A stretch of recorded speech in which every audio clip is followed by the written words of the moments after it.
What are temp buydowns and why are they so popular right now? So a temp buydown is basically where you get a reduced interest rate for several years of your loan. And this is how it works. And I'm going to use round numbers here. Don't quote me on these rates. Just for illustration purposes, I'm going to use round numbers. So let's say that you get an interest rate today and it's 7%.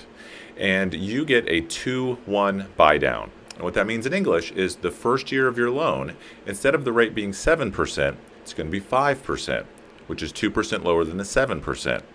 And then in year 2, your interest rate is going to be 6%, which is 1% lower than the 7%. Now, the difference in interest between the 7% and the 5% and the 6% over 2 years is the amount of seller paid closing costs that you build into your offer price. So let's just say for round numbers, it's $10,000. So you get an additional $10,000 in seller paid closing costs. You can do a temp buy down where the interest is basically paid up front for you for the first 2 years. So lower rate for years 1 and 2. And this is a 2-1 buy down scenario, by the way. There are multiple other scenarios that you can look at.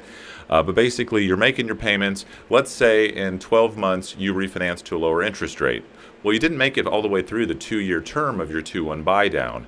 So do you lose that money? Absolutely not. The best thing about a temp buy down, a temporary buy down, is those funds, that interest money, is put into a separate escrow account that just sits there.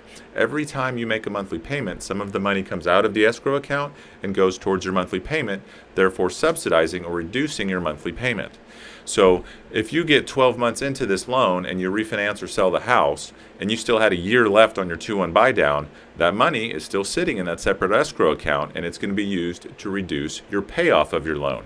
So for example, if you're doing a refinance and you got $5,000 left over, well, guess what? That $5,000 is reducing your payoff amount by $5,000. Same if you sell the home. You'll literally never lose a penny with a temp buy down, which is different than a permanent buy down, also known as discount points. And that is a topic for another day.